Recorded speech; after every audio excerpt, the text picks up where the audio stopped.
And Malaysia has been ranked one of the top 3 countries that has the most food waste. All this waste being rot in landfill, right, actually produce methane, which is 25 times more harmful than carbon dioxide. Right. 4 years ago, I have no idea I'm going to own a farm. Okay, hi everybody. Today, my name is Kim. Welcome to IDC. Today here we are going to give a spotlight on QuinTerra. And together with me, I have Jing, right? He's the founder of QuinTerra. Jing, tell me a little bit about you and about QuinTerra. Hey guys, my name is Jing. I'm the founder of QuinTerra. So QuinTerra runs a bioconversion farm where our main goal purpose is to tackle the food waste problem. As we all know, food waste is a very serious problem for most Southeast Asian countries. And Malaysia has been ranked one of the top 3, if not number 1, is one of the top 3 countries that has the most food waste. And by 2050, it is said, but I think it's being pushed even closer to our current date, that we'll be running out of space to discard our waste. And in Malaysia, half of all landfills, in total of 137, it's official data, 137 landfills, we're actually running out of space, and food waste takes up half of it. Yes. This is quite interesting. So, wait, so you're not a farming agriculture company then, if that's the case.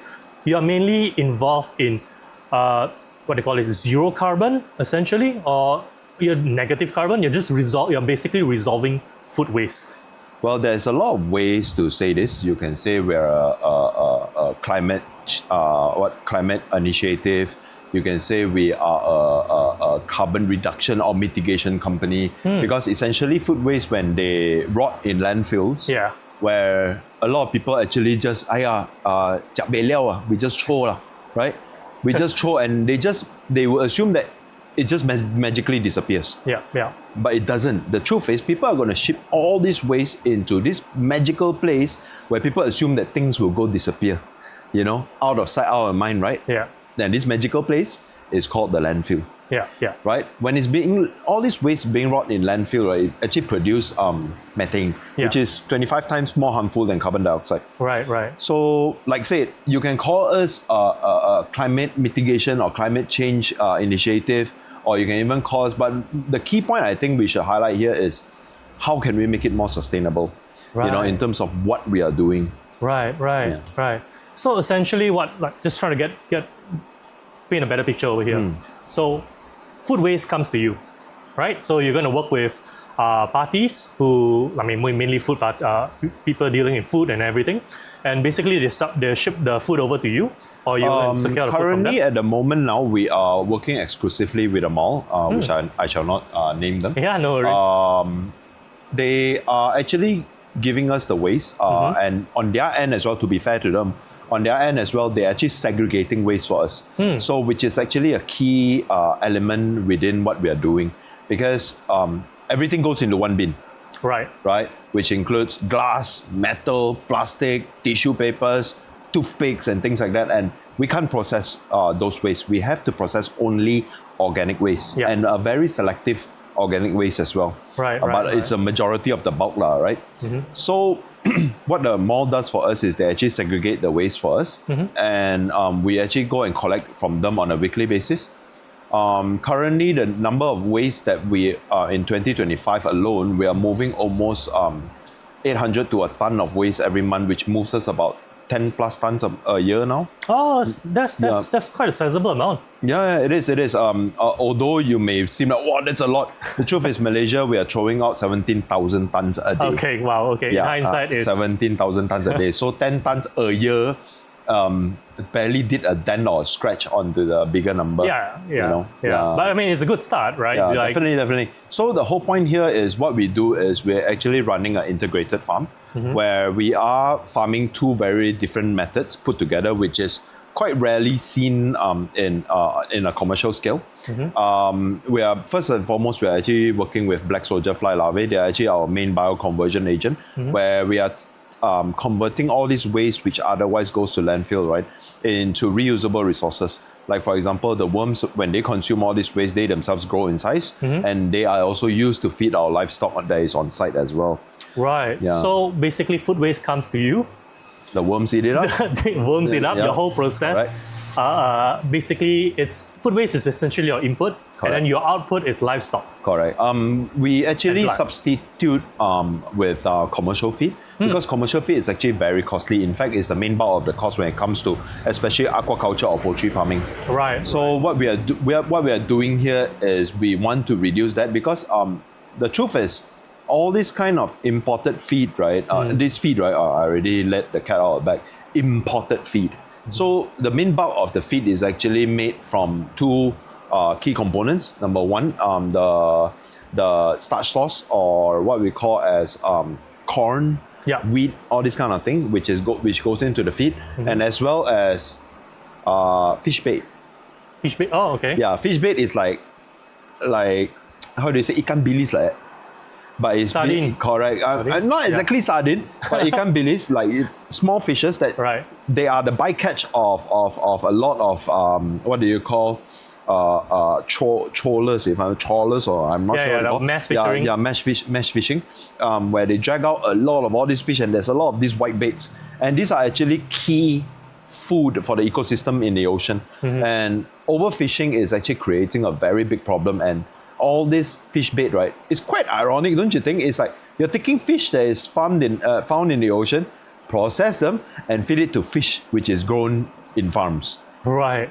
Right. It's weird, right? Yeah. So we wanted to innovate this idea to change it so that people do not actually rely so much on all these kind of conventional methods of farming fish at a scale. Yeah. Because at the end of the day, we are in, the going up to another level, right? We're in linear economy. Yeah. Right? Linear economy means that, do you know what linear economy means? No, feel free. So linear economy means that you are extracting resources from Earth, be it cobalt, nickel, grass, soil, sand, whatever, and you're actually making products. Yeah. When you make the products, once it's being consumed, especially all these China-made products, which I'm quite against, especially those cheap ones where you're like, use one time, buy cheap, throw away lah. That's the mentality that we have. You see, that's what capitalism has led us to this, where a lot of people are actually spending small money but a lot of items, where most of the time it does not even last more than a year. You're lucky if it passes a year. Yeah. Right? After that, you discard it. You just throw it in the landfill. Magical place. Yet again. Right? So that's a linear economy. You extract, you use, you waste, and discard. Yeah. Right? So what we are actually encouraging people or educate people here is that circular economy is possible. Now, what circular economy is? Resources are being used again and again and again and again. So you do not put pressure on the very fragile and delicate ecosystem of planet Earth. Yeah. Because we are not the only life forms on Earth. Right. With our recent trip to Africa, it kind of, you may think that it's an excuse like, this guy been to Africa, but it has opened a very different lens for me, where you get to go into this safari and drive around the park and spot out all these wild animals. And for them to get into a freshwater source is extremely far away. And as they move from a very scorching hot sun, dry, arid climate to the next place, and you're thinking like, wow, we are actually contributing to this problem where climate change, they're already the hottest country on Earth and one of the hottest country on Earth. And when we throw the waste, it doesn't matter. But think about it, we are all in this whole big family, the whole entire planet Earth. Think of it as a closed loop ecosystem. It is a closed loop because whatever you do, there's definitely something that will happen somewhere which you may or may not even know. Right. And for these animals, it's lack of watering holes. There's barely any rain. Yeah, a couple of drops, right? For us, it's December right now. Raining is very common. For them, right, drizzling is considered raining. Right. They are in a very, and climate change actually really affects them really badly. Just amplifies amplifies the problem, them. right? So whatever we do here, we are just, I know it's you just remove 10 tons of waste, it's not a lot, but it's more like the to prove that it is possible to be done this way, where we can use all these resources that otherwise goes into Magic Wonderland, you know, and being repurposed it into where it can actually tackle climate change and solve food security at the same time. So let's try to get this straight, right? You have food waste coming in, Correct. right? Once again, it's not a linear economy. So essentially, you're not a farm per se. It's a unique. You're operating in a very unique quite a unique. situation. We are more like bioconversion, basically changing one bioform into another. Okay. So in other words, waste, right? Where Right. people always like, you know, it's disgusting, it's whatnot. But then again, if you think, remove yourself from it, you think that's actually a form of bioresource. Right. You know, Right. rice that you don't finish, vegetables that has gone bad, bread that has molded. Those are all bioforms that we are sending, biomaterials that we are sending to landfill. So what we are doing is, think of it like a plastic recycling, but this is waste, where we are actually blending, or rather allowing the Mother Nature's solution to break down all this waste into reusable resources. Which includes a sustainably farmed protein, which is a black soldier fly larvae, and as well as fertilizer. So in terms of circular economy, right? So food waste coming in. What goes out? What is your output essentially? From an economic like standpoint, what you mentioned earlier, we're not exactly a farm per se, but our solution do consist a farm as well. You know, we're not exactly we didn't choose to be farmers, but the solution kind of guided us to this.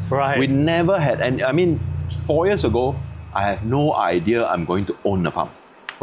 All I thought was just grow some worms and sell those worms. You know. Wait, so you started during what, 4 years of COVID? During COVID 2021, 2022. Okay. Yeah, so the inspiration comes from when, as we were, I think I can remember the date quite clearly. I think it's either 1st June or 1st July, one of those dates. I think it's 1st July. Yeah, 1st June, July, one of those dates where the Thai border just opened. Right. We were like, oh my God, locked in the house for so long. We're like, I need to get out of this. Sorry, me and my partner. Oh, nice. My wife, Right. So, both of us started this business. Her name is Nicole. So she was like, oh, let's go for a trip, you know. Since we have a car, and it's not hard for us to get to the border. It's about 4 hours drive. So we thought, like, let's do our honeymoon there. Let's go for a 3 weeks Bangkok fun and Thailand fun and all the places that trickles along the way there. Yeah, it's not a near drive. It's about 1,500 kilometers one way. So yeah, as we were there, you know, beautiful scenery and everything. But one thing that we realized as we are crossing the way, when we are driving up north, right? There are a lot of vehicles that are actually shipping food. Which rarely you see it in Malaysia. Maybe we're really good in hiding it. I'm not sure. You know, and what we realized was, as we reached Bangkok, right? Look, mind you, Malaysia is currently, at that point of time, was paying almost double of what we pay for food in terms of pre-pandemic. Like a bowl of wonton mee could have been like 7 ringgit in 2019, 2020. But now it's like 10, 12, you know, some places even 15. You see, it's almost double. You see? But as we reach Thailand, right, it's the same. Maybe just a slight difference. But most of the places we visited before the pandemic and after, we love going to Bangkok. So we have been to a lot of all these places. The prices were more or less the same, if not noticeable. So once you convert into single currency. So that's where we asked our friend and said, hey, how come your food price is the same compared to, I mean, our country is next to one another. Our climates are the same. Our people more, I wouldn't say they are exactly the same, you know, in terms of our what we do. How come your food price is not increasing? You all have no inflation? Right. So he answered me and he said that you do realize as you are driving up the Bangkok, there's a lot of all these watermelons being shipped, like, you know, being transported and whatnot throughout the federal roads. They don't have highways, it's federal state roads. Agriculture, his answer was, long story short, agriculture. So in other words, food security. most of the products that they produce are being farmed locally, which made me think again, like, food security is actually a big problem in Malaysia, innit? That's one. And we also realized that in Malaysia, there is a lot of wastages. It's known. It's not a hidden secret. In fact, it's everyone's guilt. Right. The truth is, people may ask, what do you do for a living? I will go and tell them that, I change guilt into food. Right? When you ask restaurants, trust me, go and ask restaurants, you go and ask households who do not actually practice recycling or composting or whatever, what do you do with your food waste? If they can tell you, they say, no such thing, we don't have food waste. Nonsense. Yep. Every household, 90% of them, 95% of them have wastages. Most food wastages comes from residential household, according to SW Corp. Right. Put the link here. Okay. Yeah. So, and all these are things that you spend so much money to buy and you're throwing it away. Yeah. I mean, some people think they have big fridge, they also want to store a lot. Yeah. So, basically, like said, coming back out, we've been deep down the rabbit hole. Coming back out, we are actually combining two different farming methods. Our main outputs are fishes and vegetables. Okay. So we have, we farm tilapia. We are trawling with curly catfish, which shows promising results. Both are showing promising results. Right. We have soil aquaponic system, which later on maybe Kim will take some shot about it. Right. We have soil crops as well, which also off-takes our fertilizer as well. Yeah. So essentially, with this output, where do you sell this? Who do you sell this to? We sell it to mainly restaurants. There are customers as well, frequent customers that comes back to us from time to time, which they say they love our produce. Albeit it being grown in an urban setting, we do not use any form of synthetic chemical fertilizers. We do not use any pesticides at all. Right. So it's quite natural then, if that's the case, right? You can say so. Yeah, from context of an urban farming, usually urban farming is about efficiency, space, and stuff like that to be able to at least output something that is worth, selling up to, restaurants and stuff like that. Yeah. So I do understand that, efficiency is everything. The faster you grow, the more money you make. I mean, that's true. But your input cost is higher as well because fertilizer is not cheap. Right. Yeah. And I mean, I'm not going to go down deep into it. You can go and do your own research on how chemical fertilizer is spoiling the soil, is killing the environment. It's also not good for us to over-consume it. It's very hard to totally avoid it. Just be wary of what we are eating in terms of especially vegetables and also chicken. Yeah, a lot of people are always concerned about the food that they consume. Essentially, do they have a lot of chemicals in there? Even processed food, there's a lot of processed food in our region. Like, not just our region, the whole world actually. They're all trying to drive in the natural food. And I mean, it seems to me that this is one of the opportunities that you can actually expand. Correct. So, I mean, just a fun fact, insert fun fact here, right? Most of the food waste that we collect, we kind of insist that it is cooked food. Yeah, okay. This will link back to the chemical fertilizer thing, right? Right. I do believe that once you have cooked the food, right, the chemical contents does reduce. Right. Why? The same item that is collected from a morning market which is not cooked, meaning sometimes the cabbage, you realize they'll peel out the outside and they sell the whatever that's inside, right? Yeah. Because it is ugly on the outside, right? But the truth is, the cabbage on the outside layer, right, it's actually heavily coated with chemicals. Yeah. So we have tried once collecting those scraps. We were like, oh my God, it's so wastage, so much waste, right? We collect all those scraps and feed it to our worms. A week later, our worms died for no reason. Even the worms died? Yeah. Okay. So we checked with some counterparts. We could not understand what was going on. We checked with some counterparts. Apparently, some of these chemicals, right, work in a very unique way. They don't immediately kill them like how a rat poison would kill a rat. Right. Once a rat eat it, they go and drink some water, they are dead. Right? Yeah. The worms, in terms of, because at the end of the day, right, these worms are sitting on things that people are eating. Yeah. So they can't exactly use extremely potent chemicals. But I'm not saying that it's not harmful, right? So these chemicals, right, will actually stop them from, I'm not sure, metastasize or bio, they go into this stage because creatures, they have different stages, especially insects. Yep. They convert from stage 1, stage 2, stage 3, instar 1, instar 2, instar 3. Yep. Right? All this requires for their body to react in a certain manner within themselves in order for them to move on to the next stage. Right. Apparently, these chemicals actually stop them from doing that. Right. And even stop them from like reducing their appetite. Oh, okay. Yeah, it sounds funny, but yeah, apparently that's what these chemicals are capable to do. Right. But of course, we won't know what those chemicals are. Unfortunately, we are not. We're not chemical experts, but like this is things you found out. out. The truth is, we have one control, one fed with vegetables that are from the market, never cooked, and the other one we make sure we rinse it and we cook it, right, as per usual household. Yeah. The control and the one that has cooked food survives. The other one dies after a week. Wow. Okay. Yeah. Okay.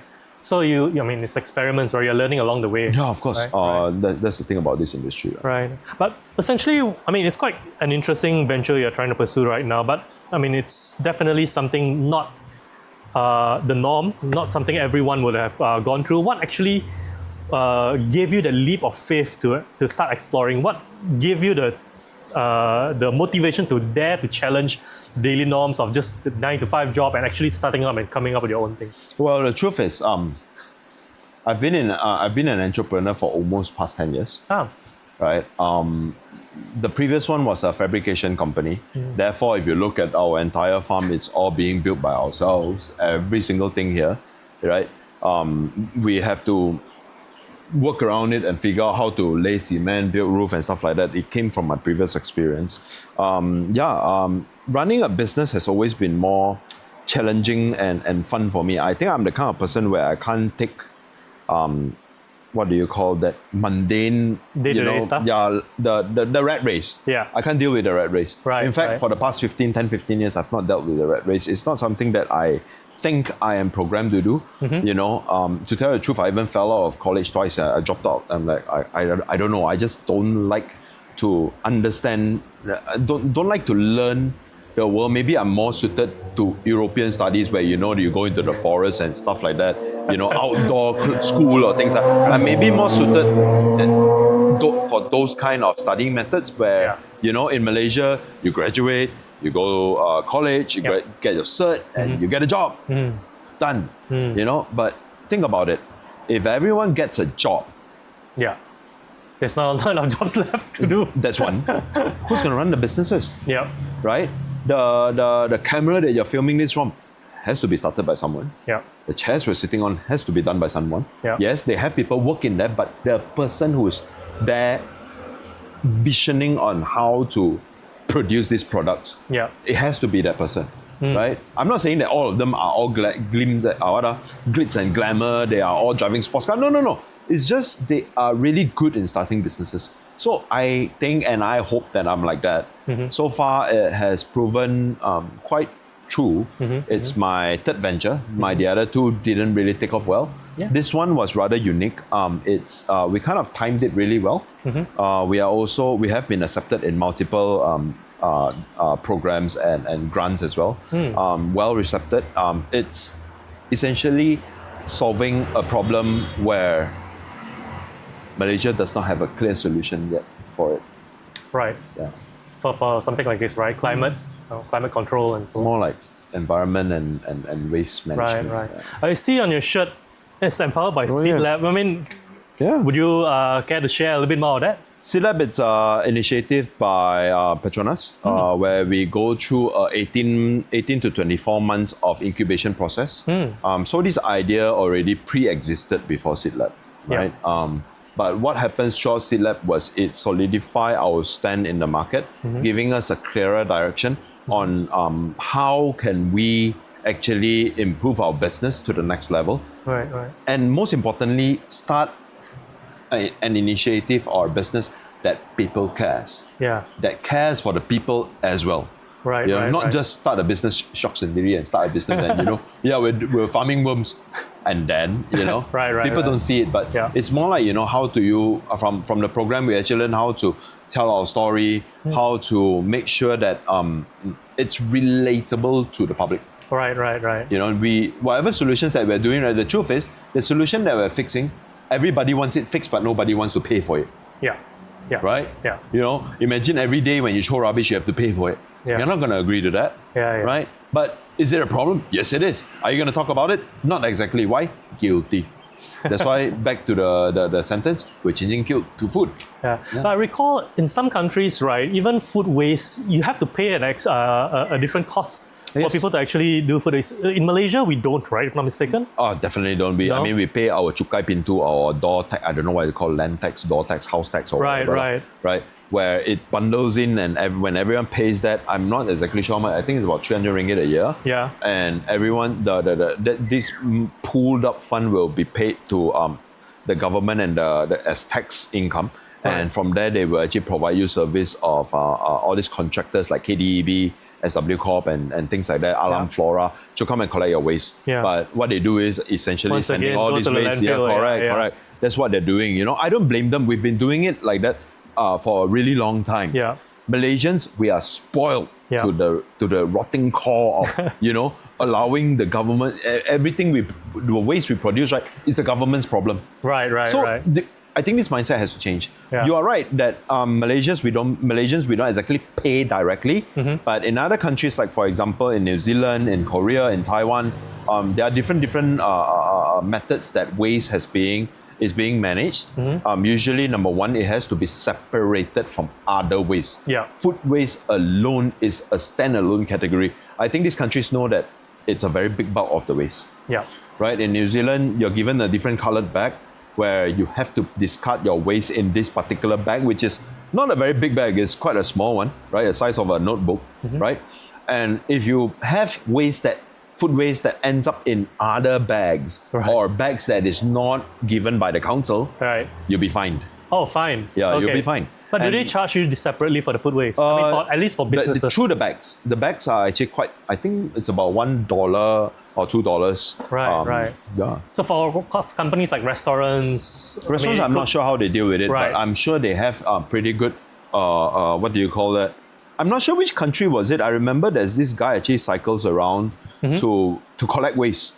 Okay. Yeah, to make compost. Quite interesting. Yeah. Oh, composting. Yeah. Right. I can't remember where was it, but yeah, initiatives are actually happening around the world. In Europe, in more advanced countries, and in Malaysia, especially when there are so many festive seasons. Right. Hari Raya, Yeah. up and coming Christmas and Chinese New Year. All the buffet meals. I tell you, yes, exactly. Buffet is a big deal here in Malaysia. Okay, buffet is everything. Okay, buffet is life, guys. Yeah. And a lot of this actually, I mean, maybe we should stand back and ask ourselves, do all these food, I mean, good enough if they can be stored the next day and the day after, but usually it won't be fresh and it will be discarded, right? Yeah. Soups that has been boiled in the big containers will be thrown away, right? Where do they actually go? Yeah. Maybe we should really ask ourselves that, as not only as Malaysians, but as a citizen of this beautiful planet. Yeah. So essentially, with your kind of circular economy that you're actually establishing right now, creating as of this moment, it's not just for Malaysia, right? Like other countries, even in the Western, more prevalent in the Western world, more developed world, this is definitely something that they should be, expanding into and exploring, right? Essentially. Well, in terms of aquaponics, it's quite, which is the other half of the business, the money-making part of the business, right? It's not easy to scale. Most of them would think that it's costly because they rely a lot on external contractors. Right. Now, the beauty, I mean, you're right, solutions like this should be implemented everywhere. But unfortunately, there are some people who be like, I don't see how can it scale. Chances are when they say things like that, right, they're not from that industry. Right. Yeah, because a lot of people don't know how much money is actually moving within this agriculture, aquaculture, poultry business. Right. It's massive because although they think that, I eat chicken, but they fail to think that everyone eats, In hindsight, the whole population eats that. The whole population. I mean, I'm not saying that I'm able to farm for the entire Malaysia, but if I can get the one targeted segment market to serve, the local market, is quite a good size as well. Yeah. I mean, is that where you are envisioning your company to be at the end of the day? Possible. As time goes, you continue to grow. As we speak, we have already secured another location which is bigger, slightly outside of town. Yeah, we will still maintain this showcase farm. right? Although in terms of monetary, the crops that can yield from here, it's a bit hard to break even for the cost because of the size. Right. That's why usually farms, right, are hardly located in urban areas. Yeah. You can't rely just on crop. So therefore, this place is also geared to become an educational space for the public, where we want to educate the public in terms of different types of composting methods, different types of what.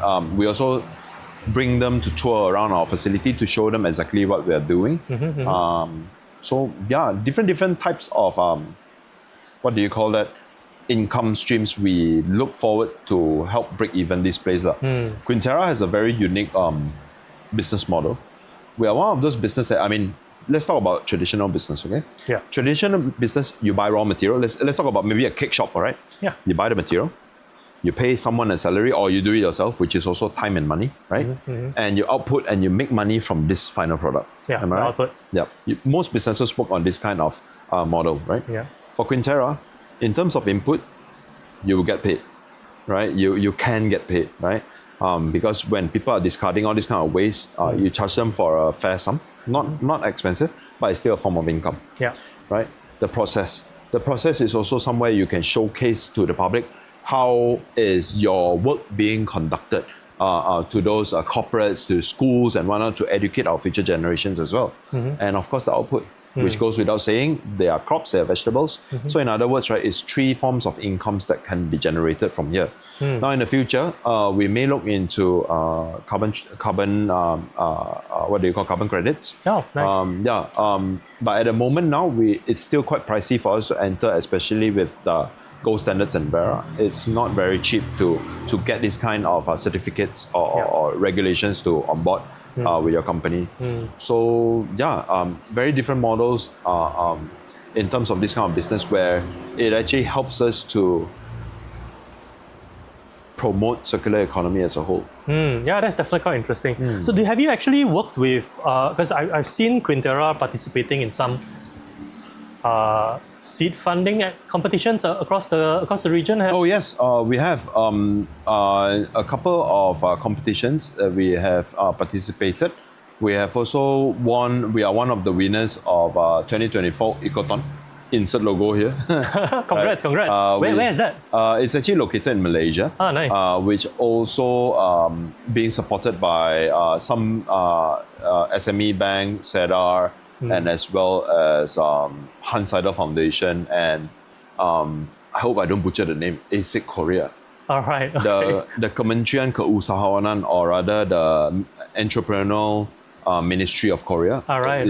And Malaysia's Education Ministry as well, KUSKOP, supports this initiative, where it's a very good platform for you to network and get to know people who may be able, especially in the impact space. Specifically impact space, right? Correct. Because impact space is still very new in Malaysia. I mean, as the time of recording, insert time here, right? It's still a very new thing. Impact investors also is a very new thing. A lot of people ask, don't you think it's a bit too infant, at a very infant stage, that you're doing this and there are no funding facilities available? Right. True. Yeah. True. I agree to that. And I think you do not wait for these opportunities to appear and then you start the project. Right. You see? Right. Agriculture startups are one of the hardest startups to begin with because of the depth of understanding you need to do. And not only that, it requires time. Right. Unlike coding or AI, right? You just key in the code. Yes, it takes time, right? The code, enter. It works. It doesn't work, improve it. Yeah. You know, version 1.1. You can see the actual performance of the output already. But in terms of vegetables or aquaculture, you need to wait for it to grow. You need time for it to grow. And while waiting for that to grow, you better do something else to make sure that after that is done, you have continuation of things to do. Right. Yeah. I mean, so for people who would eventually want to start or get involved at the very least with, starting up something that's related to agriculture or something that's related to like improving social impact, not social impact, environmental impact, right? There's a lot of things that you eventually need to learn. But how did you eventually start picking all these things up? The truth is, no one really taught us. There are people that will give some advice, but some may sneer you like, oh, you want to grow fish? forget it lah, young boy. Go Right. home and work lah. Go do job lah. No, what grow fish. No need to do lah. You know, but think about it. I mean, these are usually more elderly people, right? They tend to say, you know, like, don't do lah. No money one lah. You know, but they are driving a Mercedes or BMW. They say, no money one lah. And I'm like, okay, why do you buy that? You should be driving something else like a kanchil or bicycle or whatever, right? You know, it's quite hard to get knowledge from them. The truth is, even if like going through online courses and whatnot, it's also not easy as well, because agriculture is very location sensitive. Yeah. Something that can be done this way in Europe doesn't mean it can be done here. Yeah. It's specialized to be this location, right? It takes a lot of perseverance to do what we are doing. Right. In fact, in any industry, if you're planning to start a business, and it seems daunting, right? Prove them wrong. You know, there are a lot of resources, but you sometimes need to plug different. You know, You need to screen through the the information, right? Correct. You know, to understand how does this to give yourself and your situation a better picture. Right. Because there are circumstances, which is this YouTube guy talking about please like, follow, and subscribe, you know, the kind of thing, right? May have different circumstances compared to where you're coming from. Yeah. So getting the right idea by implementing it, you still have to be very selective of what you're learning as well. Just through trial and error, revisit and trial and error. Do you reckon that people should at least, you know, it's always a lot of planning, a lot of studying involved. Like, a lot of times, most people are just thinking about wanting to do it, but they're not actually taking that leap of faith. Do you reckon this is something that you actually did differently? That's why you're actually able to start something new? Like, I mean, there's definitely tons of failures, right? You have gone through. Is that a huge factor when you try to pursue something like this? I mean, most people who want to venture into entrepreneurial most likely have a job at the moment, right? Yeah. Let's just say, okay? Yeah. Even if you do not have a job and you immediately go into entrepreneurship, I wouldn't recommend that. I would recommend you at least get some working experience first, to actually understand what real life is about. Yeah. No, your college is not real life, okay? You're under the roof of your parents, okay? So get a job. Don't do too much commitment. Get a job, run through a couple of years. And if you like it, good for you. Continue. Yeah. If you're good at work, some people are really good at corporate ladders. Right. When they tell them to start a business, Why waste my time? no, waste my time is one thing. I do not know exactly how to do it. Where to get started? Yeah, where to get started, how to do it, what do you mean go to register a business, what are you talking about? Some people may not know, okay? I'm not saying everyone don't know, right? For people who have been working the rat race and wanted to start a business, if possible, start a business part-time first. Yeah. And slowly test the market. Right. I mean, at the end of the day, you don't want to cut off all your income and just jump into this new business that you started. You know, business is not something where unless you're lucky and on the second week of you starting a business, you get a massive contract, which is very rare. No one, unless you are so good that you created a shoe where you can walk on water, which unfortunately not everyone has a capability to build a business or product like that. Test the market first before and take calculated risk. Right. Before you enter a business or a new business. Build the network. Most of these networkings happen outside of business hours. Some, let's say. Yeah. Actually, most of it happens outside of business hours. You know, build the ecosystem to support you. So ecosystem to support this brand new business is actually extremely important. Just like having a baby. You know, the baby can't be always relying only the mother. Yeah. It has to have the father, the uncle, the auntie, the grandmother, the grandfather, and so on and so forth. It's the environment that builds it, right? Build the ecosystem first and slowly go into it. Don't just go into the deep end. Yes, you want to take the leap of faith. Yeah. I do agree. You should try. But like Step by step. Take a calculated one. Yeah. Right. Oh, that's cool. That's interesting. So, I mean, just taking a step back, right? For my businesses, as a business itself that you're currently operating in, what would be in near future, if there's people who are listening, people who are watching this video, would want to reach out to you for anything? What is one key thing you would love to be able to, benefit from the people who are reaching out to you? It could be people trying to explore things like this. It could be investors. It could be partners that you can potentially collaborate with. Right? Is there anything in particular that you're hoping to be able to get some information or work For with? all this we've been doing, it has finally fruit. And for us to scale to the next level, we are looking for angel investors or impact investors to help us scale this business further. I mean, I have big dreams. I want to put it into NASDAQ. I want to put it into Hong Kong everyone wants to exchange. do that. Everyone wants to do that. You're right. But that is the bigger picture. I mean, the final goal where I can finally, take a back seat and exit the business or whatever. Yeah, not immediate. So on the early first steps, we are looking for investors like that, where it can help us pave the way to show that it can work in a very big scale, right? So from there, we also want to educate the public that there's not only one way to grow food or to manage waste. Yep. Sometimes solution may come from the most unexpected places, where by just combining two very different sectors. I mean, growing food and waste management essentially are two very, very different businesses. Coming together. So for people who are non-investor minded, you're not an investor, you're someone who's just tuning in and enjoying this talk. Combining different things may actually be useful at this juncture of time, where you're combining different things to make the world a better place. Right. It is fairly possible. Talk to people, do a lot more research.